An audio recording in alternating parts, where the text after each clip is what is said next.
What is up, guys? TopTierYugioh here, and today I've got a branded deck profile for you guys. I played this last weekend at a regional and got 25th place. I scrubbed out of YCS Philly with it, and surprisingly, I'm not playing Gimmick Puppet or Expulsion, and so this is basically a post-ban list deck profile.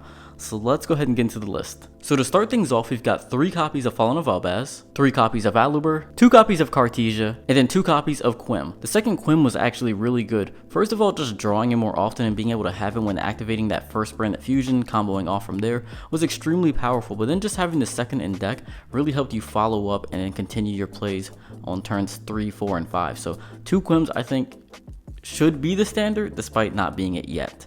I definitely like 2 Quim a lot, and I saw that one of the other lists that actually did top YCS Philly did play 2 Quims, and the other list only played 1. And then for Cartesia, I see a lot of players wanting to play just 1, and I kind of get it because it is a very expensive card. However, the second copy is extremely important. It helps you play around hand traps, it helps you fuse more, and fusing more in the fusion deck is generally pretty good. I think you have to play 2 copies of Cartesia, and honestly, I wish you could play more. I wish I could play 3 copies of Cartesia and 3 copies of Quim, but that would be way too many normal summons, and Cartesia can summon itself, and then Cartesia plus Quim is honestly pretty good because you can just summon Quim, dump Albaz, special Cartesia, but at the same time space becomes a factor and you really can't do much from there. But in your hands, you really want to see Quim, Cartesia, Branded Fusion. Like that's honestly the dream. So I think both of them are really good at 2. And then moving on, we've got 1 copy of Despian Tragedy, 1 copy of Albion the Shrouded Dragon, and then finally 1 copy of Mercurier. I see some lists playing 2 along with a gold sarcophagus, but I opted against it because Droll is very common in the current format, and I didn't want to play into Droll more by having to play gold sarc, banishing it, searching a card. But I think moving forward it might actually be a little bit better if Droll leaves the format with super heavy samurais being less popular. So I think if that becomes the case and we see less Droll in the main deck, I could see there being a case for a second Mercurier and then maybe a gold sarcophagus, because you could banish it with gold sarc and then search either a Cartesia or a Quim, and that's extremely powerful as I previously mentioned. So I could see maybe Mercurier going to 2, but maybe we just play gold sarc with 1. I'm not too sure yet. I'll definitely have to test that out. But for the past couple of weeks, this 1 Mercurier has been very, very strong.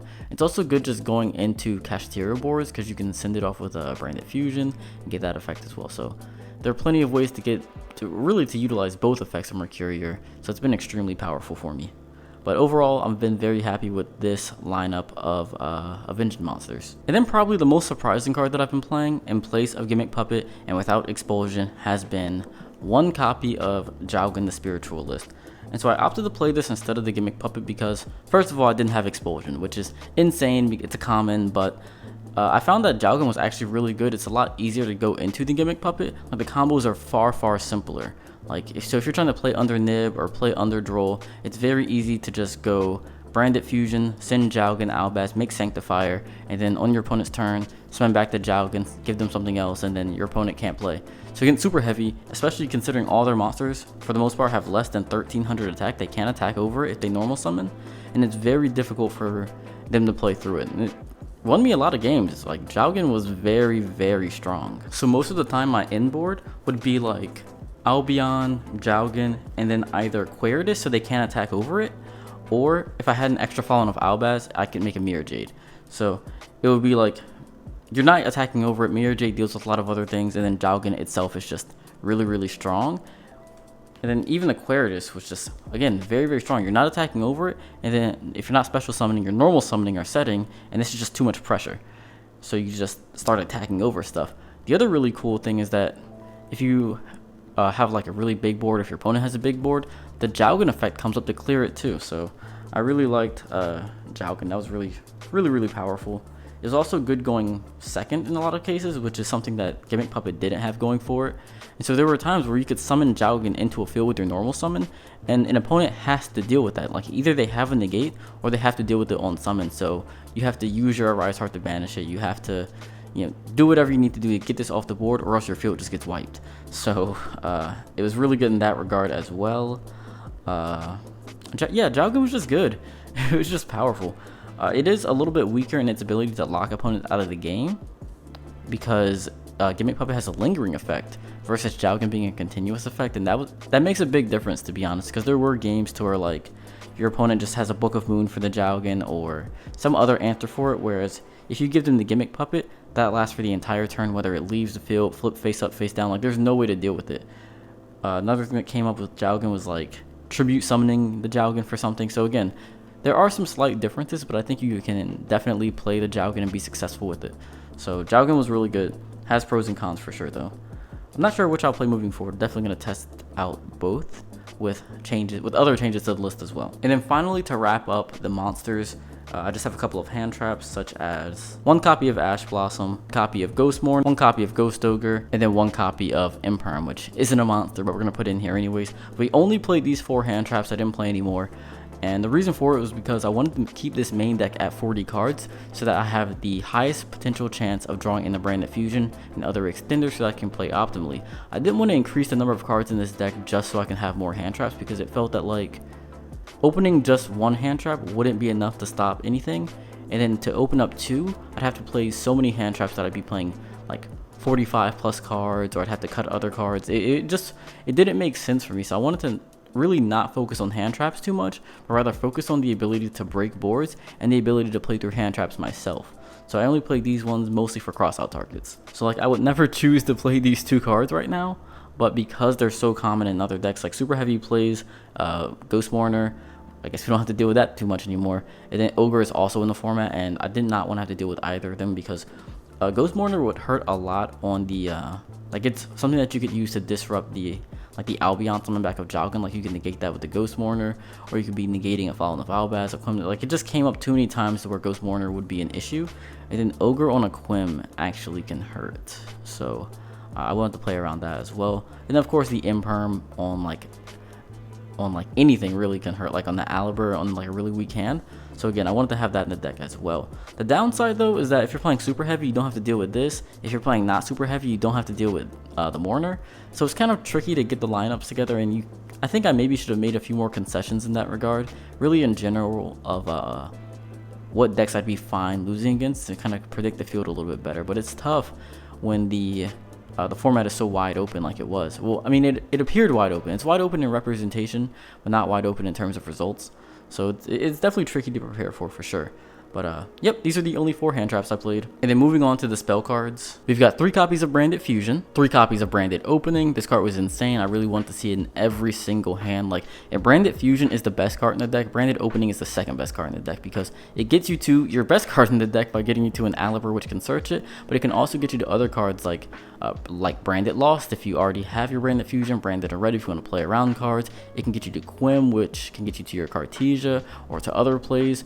Branded Opening is actually the best spell card in the deck, I think, just because it gets you to literally everything within the engine. The other thing that comes up a lot is the graveyard effect, because with Sanctifier Dragon already being so strong, it already cannot be targeted, it already can't be used by fusion material, it's got great stats, it's summoning things back. If you add a Branded Opening on top of that to where they can't destroy it, this becomes really hard for a lot of decks to deal with. And there are a lot of games and matches that I won just having Sanctifier on board plus Opening, and then beating down opponents, grinding out value with summoning back my Albaz, my Fallen of Albaz to fuse on their turns. Like, there was just so much value I got from having this plus Opening.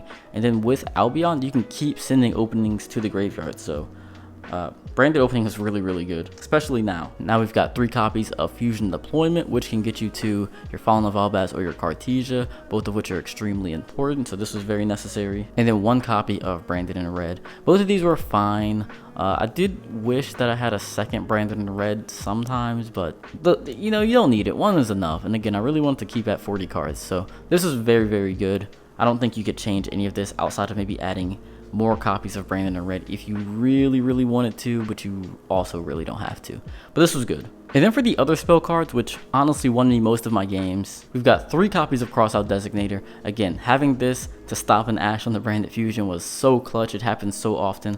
I really enjoyed having this in the deck at 3. It was also really good in mirror matches because you can negate Branded Fusion and various other cards that come up in the mirror. 3 copies of Triple Tactics Talents. This was extremely powerful going first, going second. It was really good again for being able to play around and through hand traps. And so I really enjoyed having this in my deck. It was dead at times depending on the matchup and how my opponent played, and so I could see myself maybe going to a Thrust in the future. Thrust, I think, is better at playing around certain things, and they can get you directly to a Branded Fusion or directly to a different spell or trap that you may need. And so I could see myself maybe playing 2 Thrust, 1 Tactics but we'll see. It's definitely something I'll try out in the future, but the past couple of weeks, tactics has been pretty good. Next, we have 3 copies of Nadir Servant. This was also just an incredible card because it made it to where even if they ash my my Branded Fusion, I could still get to my engine in other ways. So you could dump like a fusion monster that gets you a graveyard effect, or you could, I mean, obviously you're searching like a Quim or maybe an Albaz. So it was just an insane card overall. Like Nadir Servant, which is really good. And the other thing that I liked having with it was the Despia and Lulu Lilith, because with this you can special summon during the end phase either your Cartesia or your Quim, and so it really helps you get to anything to where there are not many other avenues to get to Quim if you've already normal summoned. So it was a great way to special summon Quim. And then finally we have the Called by the Grave. So there were 10 different cards in the deck that helped me play through hand traps, and so in most hands, because you have 10 cards that help you play around hand traps, then you have 9 cards that get you to your Branded Fusion. It was like in most hands I was able to get the Branded Fusion and play around a hand trap, and if Branded Fusion did resolve, my opponent was getting Jowgen locked. So this deck was really good when those things happened. Then the final card in the main deck was 1 copy of Retribution. This was the only trap aside from the Imperm, and this was just very powerful for recursion for the most part, just adding back Branded Fusions, openings, reds. It was just good overall, and there were a few times where I used the effect to actually stop an effect that summons, like the Solemn Warning type effect, and it actually came up against Labyrinth to where I thought they had one of their welcome set, and so I played around that by using Albion during the end phase of the last turn to set the Retribution, have that set, then I'm going off my opponent's turn, and then when they try to activate it, I can just use this, shuffle back one of my fusions, and then keep playing from there. I've negated their card, and then, you know, I OTK them. Branded Retribution was pretty good. Moving on to the extra deck, we've got 1 copy of Albion the Sanctifier Dragon. This was easily the best card in the extra deck. This card won me just so many games. It's actually insane. Like I mentioned before, if you have that in the opening and graveyard, it can't be targeted, can't be destroyed, can't be used as fusion material. It's got big stats, it's summoning things back, giving you so much value. Especially against a deck like Kashtira where they want no monsters too. Giving them a monster can be big. Giving your opponent's monsters against super heavy can be huge because you can block certain zones so that they can't resolve a Cleave or a Genius. Like it's just so relevant in so many ways, and you can start setting up the graveyard effect as well.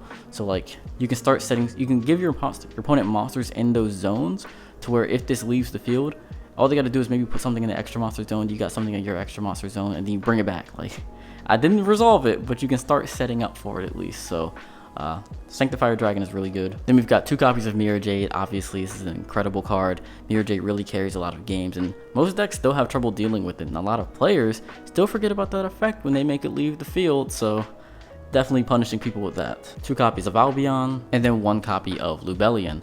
And with Kashtira in the format, I was a little nervous to play only 1. However, and my many Kashtira matchups, especially at YCS Philly, which is why I didn't do so well, even in those matchups, I never needed or wanted the second Lubellion, so I'm very happy with 1. You often are shuffling it back, and in the times in which you don't shuffle it back with its own effect, you probably lose anyways. Like, it's just so rare that you're going into it, and more than anything, I really don't like having to discard for the effect. Like, that comes up so much to where I really just need the cards in my hand. Like, if I discard for the cost, and then like you saw the stuff in the main deck, like I don't want to discard like a Nadir Servant or a fusion deployment. Like, there's nothing that's good to discard, so it really means that you're losing. Like, there's an opportunity cost to using the effect.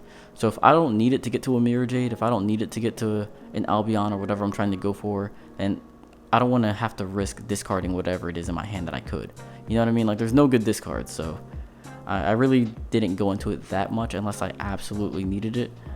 So 1 was fine. 1 copy of Titanclad. This card's insane because when sent to the graveyard, it can special summon Quim from the deck because it's a Dogmatica monster. But also, Titanclad itself is really good. Like, being able to summon it to an opponent's board and then it's unaffected by the effects of monsters is really powerful. It's big because it gains like the 1200 attack from its fusion, or 1200 attack from the levels of its fusion materials. That's really good. It's just an absurd card. Like, Titanclad is really strong, and it came up in multiple ways. Definitely, I don't want to say it overperformed, I just want to say that it's good. Next, we've got 1 copy of Granganul. This was very powerful as well. Both, again, all of the effects of this card, like everything about it was just extremely useful. I love the synergies with this deck. It was great for being able to send cards like Titanclad or Albion or some of the other cards in the extra deck to the graveyard. Being able to send cards, or being able to banish yourself from the graveyard to special summon other cards from your deck or extra deck, such as the Lulu Lilith or a Aquarius or even a Quim. It's just very, very powerful in so many different ways. And also, it is a light spellcaster, which means you can use it to summon Albion. So, Yugioh was just insane. I really want to bump it up to 2, but extra deck space is actually pretty tight. But it was solid at 1. It's fine. You can get away with 1 for sure. And then we've got 1 copy of the Aquarius, which again was oftentimes a part of my end board to keep them from attacking over the Jowgen, but also just good in general because you can just clear out the attack of boards and attack into your opponent's monsters, deal a lot of damage, and it's tough for opponents to deal with because if it leaves the field by opponent's effect, like you're not attacking over it, and if it leaves by effect, you summon out an Albaz and use away one of their monsters, which is even better. So it's just tough to deal with overall. This deck is just full of monsters that are tough to deal with, like Albion. Again, can't be targeted, huge stats, can't be used as fusion material. Mirror Jade, it's got the disruptive effect. If you clear it, it's wiping your opponent's board. Aquarius gets into Albaz, and all of these float too. Well, Yugioh kind of, Lubellion doesn't float, but a lot of these float, so there's just so much value here. This deck is just extremely tough to deal with. And then the final kind of engine-like fusion monster that we play is 1 copy of Sprend. Sprend was very powerful this list, or this week, not even just this week, but last week as well. It was just very good because it's another way that you can, or it's another card that you can send to the graveyard to get an Albaz onto the field. I know some people play it with the Branded and High Spirits combo with Nadir Servant. I opted against it because I didn't like High Spirits in general. I didn't like Kit that much, but I do like Sprend, and it actually came up like the on-field effect at the YCS. Like, my opponent had they had like Diablosis and a Arise Heart, and what I misplayed it because I should have summoned this. Instead, I went into Mirror Jade, I think, and cleared one of their monsters. What I should have done was go into a Sprend, and then on my turn use Sprend to use this effect to move to a different column, clear something else, and then I've dealt with both of them versus Mirror Jade just dealing with one. So Sprend is actually really good. It can also deal with like cards like Birth.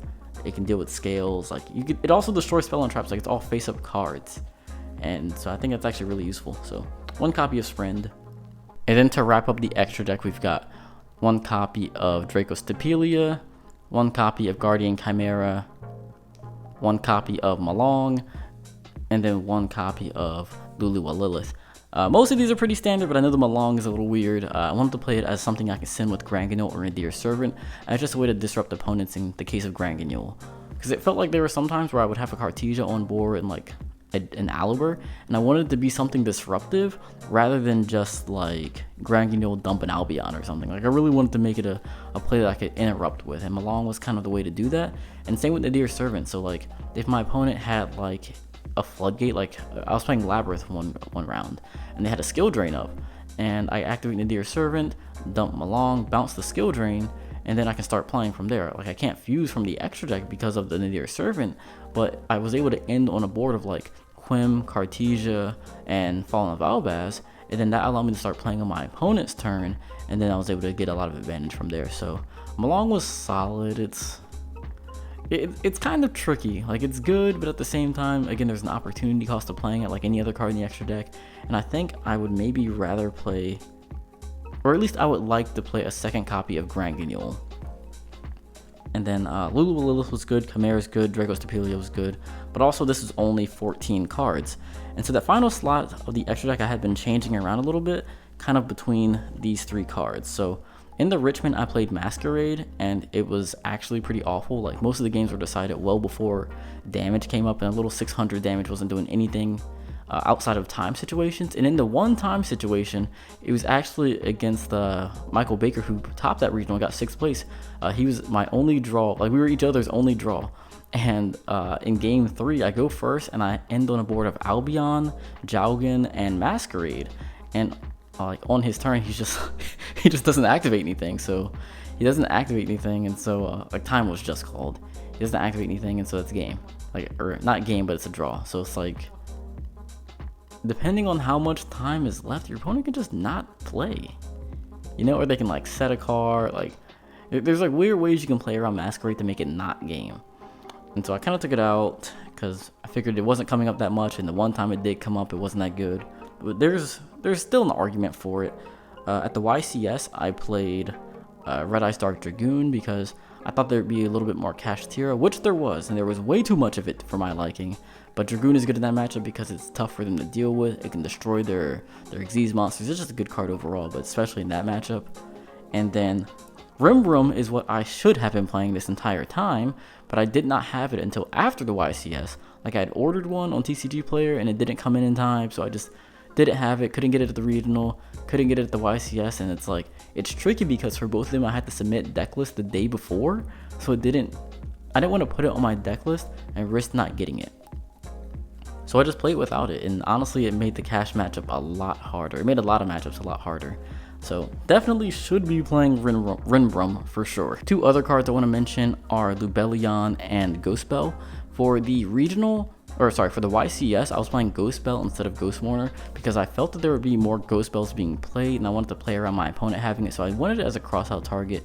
I also thought it was better against the Kashtira because you can stop Birth at least.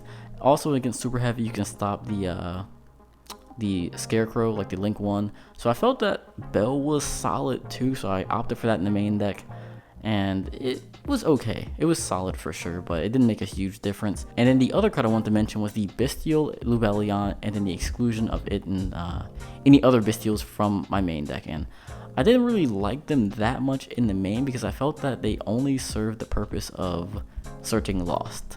Like, all this card does is search Lost. Like, there's no other thing for it to search. It does get Albion in the grave, which can get you to, basically any of your spell cards, but I didn't think that that was that impactful enough to maybe weigh out, or to weigh against the fact that they're both bricks if you draw them. Like, I really did not like seeing it in my hand. However, I think I might go back to trying it out again because there were a lot of games to where I just needed a light monster in the deck to send for Branded Fusion, and I didn't want to send like a Cartesia because you don't really want to have both of them in rotation if you don't have to. You want to be able to keep one index that you can summon it back out. And same with Quim, you really only want to have ideally one Quim, one Cartesia in rotation, and you want the other ones in deck to summon out if you need them. But you don't want to be sending them to the grave off a Branded Fusion, then not having a way to get them back out or not having a way to get them from the deck again. So there were games where I was like, Branded Fusion, dump Ghost Ogre, and Fallen of Albaz to summon Albion, where this would just be infinitely better to do. So I might go back to playing Albion, maybe not, but I will definitely test it more and try out a few different versions of the deck. However, if you're wondering if you need to spend another $70 on a Lubellion to play Branded, you definitely don't. Like, even though it's, I would say, standard in a lot of players' lists, you're going to see it in a lot of lists, you definitely don't need it. Like, you can play without it. Save your money if you don't want to spend it for sure. Now, Cartesia, that second Cartesia, you need. This though, yeah, you're good, you're good. Moving on to the side deck, I'm going to start with what was the only card that was in my side deck for, both events, multiple weeks, that being There Can Be Only One. This card I cited going first basically every single game because it's very good against most decks in the format. It's really good against Kashtira because they're mostly psychic. It's good against Super Heavy Samurai, they're all one type. Purleys are all one types. Like, most decks are all one type, and this is the best deck to play around in the current format in my opinion. And so I felt that TC Boo was actually very, very strong. It performed really, really well at the regional. Like, it saved me in honestly a ton of matchups. It was a little, I don't want to say it was bad at the YCS, but my opponents played around it very, very well. Like, I had a Kashtira player. Like, I had this up against Kashtira, and this is maybe my mistake too because he has Fenrir, and then he activates Theosis. I chained There Can Only Be One, and so then he just summoned out Rise Heart effect, exes both of those in the Dark Arm Dragon Xyz, like the level 7 or rank 7 that pops card, so he just destroys the There Can Only Be One and continues playing from there. So that didn't do anything. There was another round where against Super Heavy Samurai, it's like game 3, I opened up with 2 There Can Be Only Ones, Imperm, it was a complete brick, Fallen of Albaz, and some other unplayable card in this situation. And basically all I could do was like, for like 4 or 5 turns, There Can Only Be One, Fallen of Albaz attack, Fallen of Albaz attack, Fallen of Albaz attack. Like, it was awful, but then eventually he was able to get scales up, and then he pendulum summons Wakaushi and Driver. Wakaushi and Driver make Baron, and then Baron pop There Can Only Be One, then he's got to negate big monster, and that's just game. So There Can Only Be One was good, but you got to open at least playable with it. So it was solid though, it was solid. I'd probably keep playing it. After that, I had 3 copies of Droll for Super Heavy Samurai mostly, but I guess good in other matchups too. 3 copies of Nibiru. At the regional, I was playing Dark Ruler No More, but I opted to go for Nibiru instead because I felt that Nibiru was maybe a little bit better against Kashtira, but also it was really good against the hand loop version of Super Heavy Samurai. So I didn't want to play Dark Ruler and just get hand looped, like you just don't have a chance to play it. And same with the Kaijus, which I also played at Richmond. Or Spell Canceller. Like a lot of decks are going into Spell Canceller too, so it was like I needed to be able to stop them before getting to that point. So I went for the Nib instead. Next we've got 2 copies of Ghost Spell for the set. I was really afraid of Bestials. I saw a lot of players starting to add that into their side deck, especially after Branded started winning a couple of different nationals.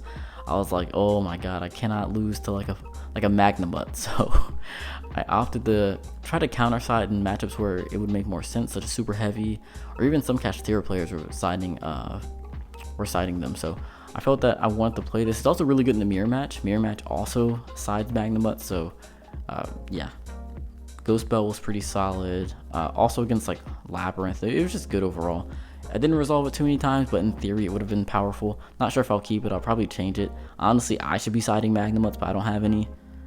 Which was the story of my weekend, to be honest. Not having cards, like no Expulsion. Nobody brings commons to events, I guess. So no Expulsion, no Magnamuts, which isn't a common, but still. Then after that, there was also Dark Magician. This is just for the Dragoon that I played in the YCS. 1 copy of Jinzo, which was for Labyrinth. I had this in last minute, but it was really good against Labyrinth. And then finally for the side deck, I had 1 copy of Brightest Blazing Branded King, which is really powerful. Like I honestly didn't even read this card until I lost to it at the Richmond regional, but it's really good because it's like a blanket negation for the entire field except for like you target 1 fusion monster you control and negate everything else on the board.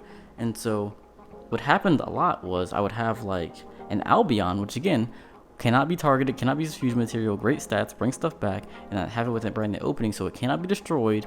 Plus this card, which would negate everything else on the board. It was actually an insane combination, and it comes back every single turn that a fusion monster is sent to the graveyard. So you could keep setting this over and over, and I really like this in matchups where decks would have certain key spells and traps. So if I'm playing it against Branded, for example, or Labyrinth, to where they really need to resolve certain cards like a Branded Fusion or a Welcome Labyrinth trap, then this was extremely powerful because every turn I can just negate Branded Fusion, which is nuts. So I really like this card a lot. And then the final card was 1 copy of Dimensional Barrier, because again, there's a lot of things this stops right now in the format, whether it be Pen Summons, Xyz Summons, Fusion Summons. It was extremely powerful. And then given that I have 3 copies of Crossout Designator, I was playing this going second against Labyrinth as well, because they can search Dimensional Barrier. And so this was my side deck for the YCS. Again, at the regional I did play Dark Ruler No More, but didn't like that against Spell Canceller or getting hand looped. I tried the Kaijus, but again didn't work as well against being hand looped. Cosmic Cyclone I did also side, but didn't find it too necessary. I didn't want to be 1-for-1ing with tribe decks. Like if they got the floodgate, they've got it. But that's pretty much it for the extra deck as well. But alright guys, this has been my branded deck profile. If you have any questions, comments, or concerns, let me know down in the comment section below. Don't forget to like and subscribe. And if you want to see other branded content, let me know as well. If you want to see some, more deck profiles, especially with this new format coming up. If you want to see maybe some duels, test hands, combos, new format combos, doesn't matter, anything, let me know down below and I'll be sure to do my best to make it for you guys. Thanks again for watching, and I will see you in the next video.